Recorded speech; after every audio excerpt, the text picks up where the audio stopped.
Okay, alright. Before tayo sa Kimpogan up for today, guys. Eto na naman tayo, guys. Update sa Kimpogan up. Eto guys, marami po mga netizen na nagtatanong sa atin tungkol sa bakit di tayo nakapag-update ng ilang araw. Yan guys, ay makapag-update po tayo sa ngayon dahil hindi na po tayo medyo busy. At sa araw po ay sobrang kasing busy natin guys, kaya hindi tayo nakapag-update.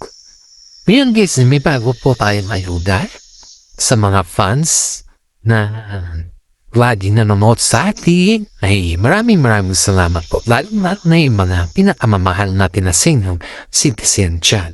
Okay, alright. Dito na po tayo sa Kimpogan up guys. Ito guys si Kim Chu po ay maraming nakapansin kay Kim Chu sa ngayon na yung pinag-question kasi guys sa kanya ngayon ay ano na yung magiging investment niya since naging sila ni Paolo. That was yan po yung question sa kanya guys. Question. Alam nyo guys, sa question naman po yan ng mga netizen na palaging pasakasama ni Kim Chu, kahit saan man. Ayan po yung mga question nila kay Kim Chu guys dahil nung sila ni Paolo, ni Sian Ming, ang daming nag-investment ni Kim Chu. Halos may mga bahay siya, halos may mga iba't ibang kumbaga ang dami niya talagang mag-invest.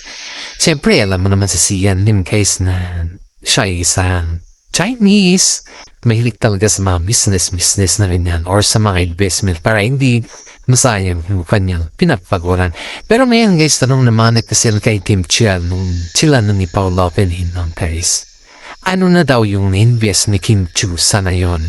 Dahil parang ang naririnig kasi, hindi parang guys, ang naririnig kasi guys is nagkaroon ng alitan. If si Kim Chu po, ipaki-correct lang po kapag yung tama po yung ating source. May alitan daw sila Kim Chu at saka si Ate Lakam sa ngayon dahil dun sa mga about ito sa financial.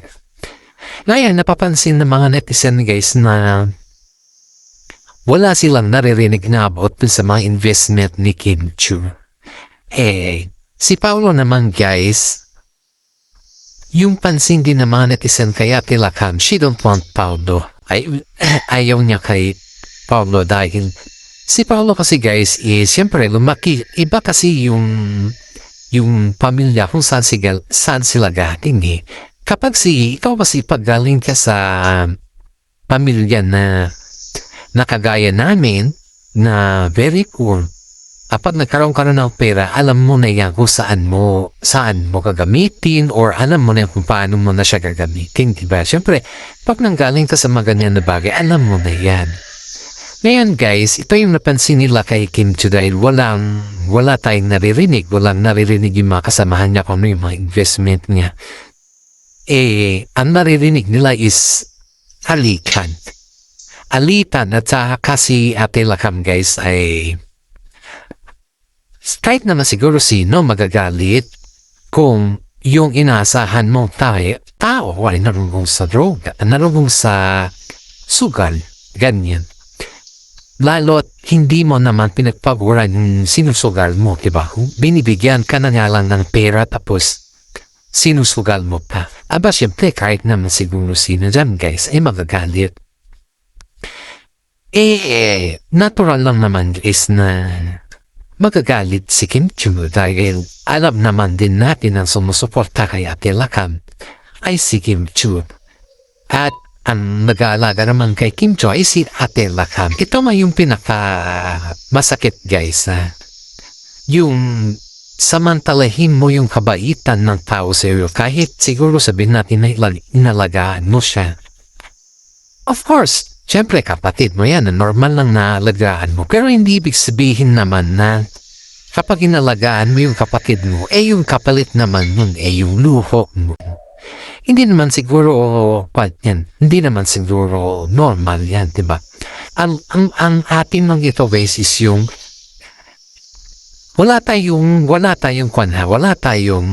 hindi tayo against kay Ate Lakam at hindi naman tayo against kay Kimchi. Pero yung akin lang dito guys is yung advice lang natin dito sa mga nagsusugaw. Kasi ako guys, pinaka-allergic ko sa lahat ay yung nagsusugal ba. Sa mga sugalera, ganun naman natin. Huwag ninyong sayahin ang pera. Pinagpagmura ninyo or pinagpagmura ng iba. Dahil ang sugal po ay pag iyan naging habit mo, bihira ka lang mananalo dyan, mas malaki pa yung talo mo dyan. Believe it or not. Sa mga hindi naniniwala sa mga ganyan na kasabihan guys ay nasa inyo na yan. Pero para sa akin guys is ang sugal ay nakakatakot yan. Yan yung sinasabi nila na huwag mo umpisahan pag ikaw ay konti lang ang pera. Kasi pag yan ang umpisahan mo, lahat na yan. Lahat na yan. Susunod at susunod. Pakunti-kunti lang yan. Then after that, ayan. Nandyan na. Lumalaki at lumalaki na yan. Gaya ng mga nangyayari sa mga iba nating kasamahan. Huwag ayaw ko mabanggit kay sa iba nating kasamahan. Ayaw ko rin mabanggit sa showbiz guys. Ginawang habit ang pagsusugal ng casino. Mapa, cellphone, or saan ang gulo. Pero ngayon, tingnan mo. Halos hindi mo na siya mahagilap. Halos mga issues sa kanya is pahingi GCash, pahingi ganito. Ay, may sakit ang nanay ko, may sakit ang kapatid ko. Ganun. Yun yung palagi niyang nirarason sa mga kasamahan niya para lang mabigyan siya ng pera. At hindi alam ng mga kasama niya na yung binibigay pala sa kanya is nalulong na sa draw, nalulong na sa bisyo. Kaya ng pagsusugan. Nalaman lang nila guys na may bisyo siyang sugal nung may nakapagsabi na halos hindi na siya nakapabayad ng utang. Yun guys, kaya yan yung malaking problema ni Kimchi sa ngayon na ayaw niya sabihin sa publiko dahil lahat ng mga sinasabi kasi hindi naman nagsasalita si Ate Lakam pero yung nakakarinig, hindi naman niya dinadayalig si Kimchi guys. Pero yung nakakarinig mismo sa kanya mga sinasabi mismo ay nakakarating din kay Kimchi. Pero si Kimchi po guys is hinahayaan niya na lang. Pero may mga time din na napapaisip si Kimchi kung bakit yung mga binabayaran niya ay hindi pala bayad. Nagtataka si Kimchi kung saan napunta yung pera na binibigay niya kay Ate. Yun yung pinakamasakit sa part ni Kimchi guys na yung ang akala niya is nagbabayad, binabayad natin at ang lahat ng mga kailangan na yung pala binabalikan si Kimchi. Binabalikan at sinisingil si Kimchi guys. Bayan, ang tanong ng mga netizen, tanong niya, kasi lumabas kasi yung issue na wala nang, hindi na parang wala nang investment si Kimchi since naging sila ni Pao Bahera. Yun ito guys, nanggaling ito sa may nakapagsabi na legit na sources natin na nanggaling iyon sa blind items sa isang babae na sinabi na parang si Pao lang natutulak kay Kimchi na wag mag-invest. Yun guys, yun yung sinasabi nila dito. Pero in fairness naman kay Kimchi kahit ganun yung ginawa ni Ate Lakam sa kanya, hindi siya nagtanim ng galit. Pero si Ate Lakam ata medyo may something guys. Di naman natin pwedeng sabihin kung ano yung something sa kanila dahil tayo dito ay mahirap. Nahihirapan tayo magsabi. Isipin natin na yung pagsabi ni Kimchi kung ano-ano man dyan ay dapat may proven tayo kasing mahirap nun. Pero in fairness guys, in fairness, Si Kim Cho nung nalaman niya na hindi binabayaran ni Ate Lakam lahat ng mga payment na binibigay niya, umiyak lang siya. Hindi man niya masabi mismo kay Ate Lakam na ganon. Kasi nga, ang palaging sinusumbat ni Ate Lakam sa kanya is, ako ang nag-alaga sa iyo. Yun guys, yung palagi sinusumbat ni Ate Lakam kay Kim Cho na lumaki na daw yung Kim Cho, napunta na rin sa punto na ayaw na ni Ate Lakam kay Paolo Avellino kasi ang iisip niya si Paolo Avellino ay sinusunsulan niya si Kim Cho na wag na magbigay ng pera o ganito. Yun yung mga sabi-sabi dito guys, pero si Kim Cho po ay very calm down lang dahil ayaw niya naman na mapahamak ang kanyang boyfriend. Sipin mo yung sabihin ka mismo ng kapatid mo na lumaki yung ulo mo dahil sa boyfriend mo yan. Aba, parang kahit naman siguro sino, halimbawa, ganun yung sabihin sa'yo ng kapatid mo, para ikaw na nga lang itong nagmamalasakit, di ba? Ikaw na nga lang ito nabibigay ng pera, sustento, luho, pati pagsusugal, kinukuha pa niya sa'yo.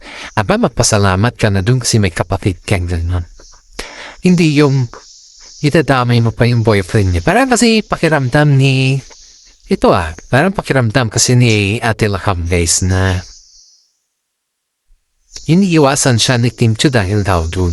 Kahit naman siguro sino, hindi mo, wag mo sabihin na pakiramdam mo na lang. Kasi isipin mo na, yung bang pinaghirapan ng kapatid mo, tapos, idadamay mo pa yung mahal niya sa buhay. Wala namang ginagawa si Paolo sa'yo. Kahit naman siguro sino pa dadamay ka ng ibang tao. Yan yung palagi nilarason nila guys na parang wala na daw si ganito, parang something na ganito. Isipin mo to yung idadamay mo yung taong wala naman kinalaman sa issue mo.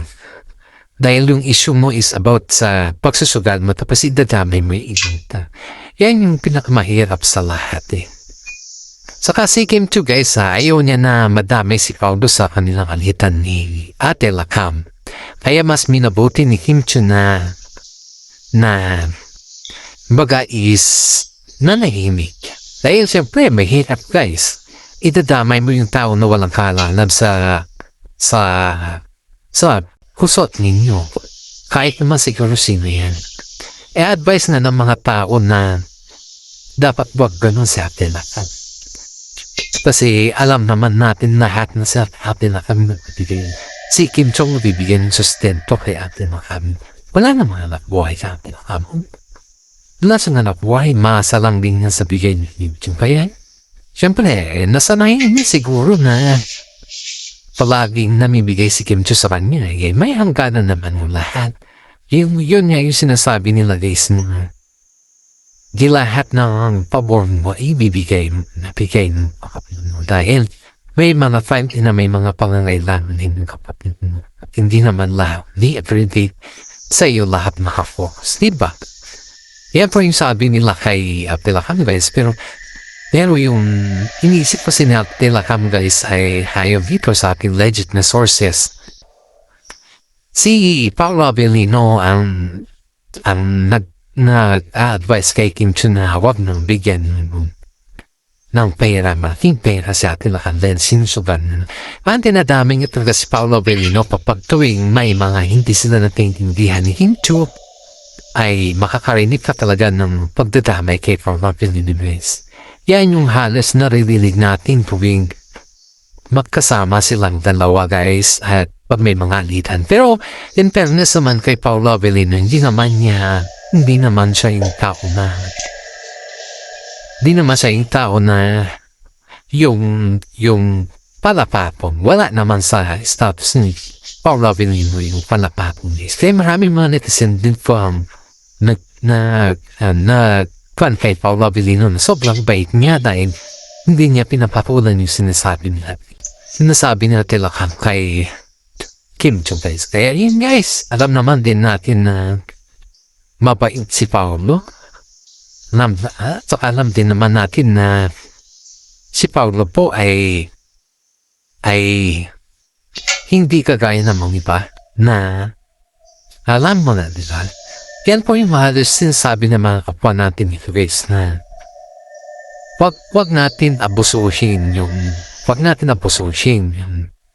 yung kasama natin. Kasi pag yan abusuhin mo, wala kang makatuwa. Yan po yung palagi nilang sinasabi nila. Kaya isip-isip tayo dahil lahat ng mga bagay ay may hangganan at hindi naman tayo pwedeng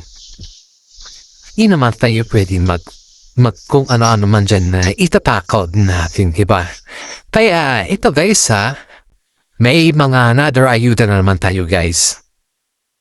Tungkol na naman ito sa bago nilang, pero kumbaga guys is bago nilang buhay na matsyota. Na yung alam mo na, itong si Kim Chiu guys ay madali pa na siyang matuto. Ang suggestion kasi ng mga kasama niya guys na kasama niya sa showbiz ay matuto siya sa lahat ng bagay kasi andito na sila sa level na yung sila na lang ikaw no. Sipin mo to guys ang gusto kasi ng part ni nanay ni Kim Chiu guys ay yung part ni Paulo guys ay magkaroon na ng apo. Pero dahil kasagsagan ng career o ang ganda ng career nila Kim Chiu at si Paulo Avellino ngayon guys ay nagpa-reserve na si Kim Chiu ng Excel. Alam nyo guys yung nagpapa-reserve ng Excel guys. Excel na. Yung similya niya. Nagpapa-reserve ng Excel guys is sa mga celebrity lang mangyayari yan. Kasi nga pag sobrang sikat ka tapos gusto mong mabuntis o ganon.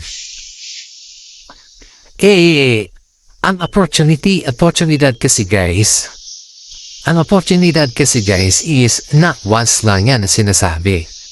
Kaya ginagawa lang ng mga artista yan na kung saan ay nagpapareserve sila ng mga Excel para sa ganon pag ready na sila at medyo lows na sila, doon na sila makakana. Doon na sila makakana. Na yun yung tinatawag na napapareserve na sila ng similya. At yan po yung ginawa ni Kim Chiu guys na nagpareserve siya ng similya niya kasi ilang taon na si Kim Chiu, mga 30 plus na.